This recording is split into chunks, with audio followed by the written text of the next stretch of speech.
নমস্কার বন্ধুরা, বাংলা জিওপলিটিক্সের আজকের পর্বে আপনাদের সকলকে স্বাগত। আজ আমরা শিক্ষা ব্যবস্থা নিয়ে সুপ্রিম কোর্টের এমন এক ঐতিহাসিক রায় নিয়ে আলোচনা করব যা গোটা দেশের কোটি কোটি শিক্ষক এবং ছাত্রছাত্রীর ভবিষ্যৎকে সরাসরি প্রভাবিত করতে চলেছে। যে রায় দেশের প্রতিটি স্কুল, প্রতিটি ক্লাসরুমের অন্দরে এক নতুন অধ্যায়ের সূচনা করতে পারে। ভারতের সর্বোচ্চ আদালত শিক্ষকদের যোগ্যতা নিয়ে এক যুগান্তকারী রায় দিয়েছে। এই রায় অনুসারে এখন থেকে স্কুলে চাকরি করতে হলে বা চাকরিতে পদোন্নতি পেতে হলে একটি বিশেষ পরীক্ষায় পাশ করা বাধ্যতামূলক করা হয়েছে। কী সেই পরীক্ষা? কেন এই রায়কে ঐতিহাসিক বলা হচ্ছে? কোন শিক্ষকরা এর আওতায় পড়বেন আর কারা ছাড় পাবেন? আর যদি কেউ পাশ করতে না পারেন তাহলে তাদের চাকরির ভবিষ্যৎ কী? আজ আমরা এই সব জটিল প্রশ্নের সহজ উত্তর খুঁজব। ভিডিওটি শেষ পর্যন্ত দেখবেন, কারণ এই খবরটি আপনার বা আপনার সন্তানের ভবিষ্যতের সাথে সরাসরি জড়িত। ভারতের সর্বোচ্চ আদালত বা সুপ্রিম কোর্ট শিক্ষকদের জন্য একটি ঐতিহাসিক রায় দিয়েছে। এই রায় অনুসারে কর্মরত শিক্ষকদের নির্দিষ্ট সময়ের মধ্যে টিচার এলিজিবিলিটি টেস্ট বা টেট পাশ করা বাধ্যতামূলক করা হয়েছে। আদালত জোর দিয়ে বলেছে যে শিশুদের গুণগত শিক্ষার অধিকারের সাথে কোনো আপোস করা চলবে না, এবং এই কারণেই প্রত্যেক শিক্ষককে তার যোগ্যতার প্রমাণ দিতেই হবে।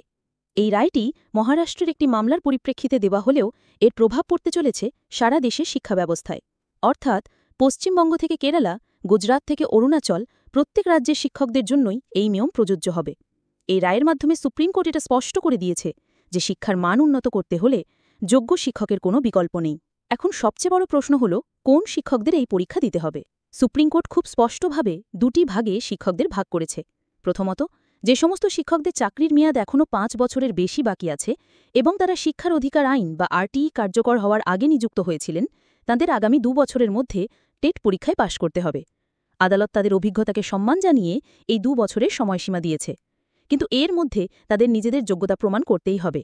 যদি তারা এই সময়ের মধ্যে যোগ্যতা অর্জন করতে না পারেন, তাহলে তাদের চাকরি থেকে ছাঁটাই করা হতে পারে অথবা বাধ্যতামূলক অবসর গ্রহণ করতে হতে পারে। তবে এক্ষেত্রে একটি স্বস্তির খবর হল, তারা আইন অনুযায়ী সমস্ত আর্থিক সুবিধা যেমন পেনশন বা প্রভিডেন্ট ফান্ড পেয়ে যাবেন, অর্থাৎ তাদের আর্থিক সুরক্ষা নিশ্চিত করা হয়েছে। অন্যদিকে যে সমস্ত প্রবীণ শিক্ষকদের অবসরের সময় 5 বছরের কম বাকি আছে, তাদের কথা ভেবে আদালত একটি বিশেষ ছাড় দিয়েছে। তাদের জন্য এই টেট পাশের নিয়ম প্রযোজ্য হবে না। তারা টেট পাশ না করেই সম্মানের সাথে তাদের চাকরি চালিয়ে যেতে পারবেন এবং স্বাভাবিকভাবেই অবসর গ্রহণ করতে পারবেন।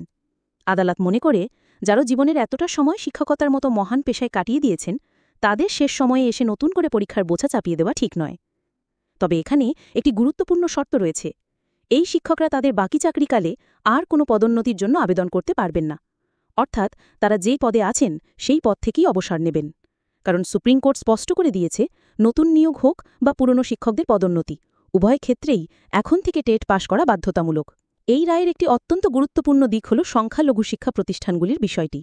আমাদের সংবিধানে সংখ্যালঘু প্রতিষ্ঠানগুলিকে নিজেদের মতো করে শিক্ষা প্রতিষ্ঠান চালানোর অধিকার দেওয়া হয়েছে। তাই প্রশ্ন উঠছে, এই টেট পাশের নিয়ম কি তাদের ক্ষেত্রে প্রযোজ্য হবে? এই বিষয়টি নিয়ে আদালতে দীর্ঘ আলোচনা হয়েছে। সর্বোচ্চ আদালত মনে করে যে শিক্ষার গুণগত মানের প্রশ্ন সব প্রতিষ্ঠানেই সমানভাবে গুরুত্বপূর্ণ। তবে এই বিষয়টি যেহেতু সাংবিধানিক অধিকারের সাথে জড়িত, তাই আদালত এই মুহূর্তে কোনো চূড়ান্ত সিদ্ধান্ত নেয়নি। সংখ্যালঘু শিক্ষা প্রতিষ্ঠানগুলির ক্ষেত্রে টেট বাধ্যতামূলক হবে কি না, সেই বিষয়টি বিবেচনার জন্য একটি বৃহত্তর সাংবিধানিক বেঞ্চে পাঠানো হয়েছে। অর্থাৎ যতক্ষণ না সেই বৃহত্তর বেঞ্চ কোনো সিদ্ধান্তে পৌঁছাচ্ছে, ততক্ষণ পর্যন্ত সংখ্যালঘু স্কুলগুলোর শিক্ষকদের জন্য টেট বাধ্যতামূলক নয়। আগামী দিনে এই বিষয়টি নিয়ে কী রায় আসে, সেদিকে আমাদের সকলের নজর থাকবে। বন্ধুরা, সুপ্রিম কোর্টের এই রায় ভারতের শিক্ষা ব্যবস্থায় এক নতুন যুগের সূচনা করল। একদিকে যেমন এটি কর্মরত শিক্ষকদের মধ্যে কিছুটা উদ্বেগ তৈরি করেছে, তেমনি অন্যদিকে দেশের শিশুদের উন্নত এবং গুণগত শিক্ষা নিশ্চিত করার পথে এটি একটি ঐতিহাসিক পদক্ষেপ।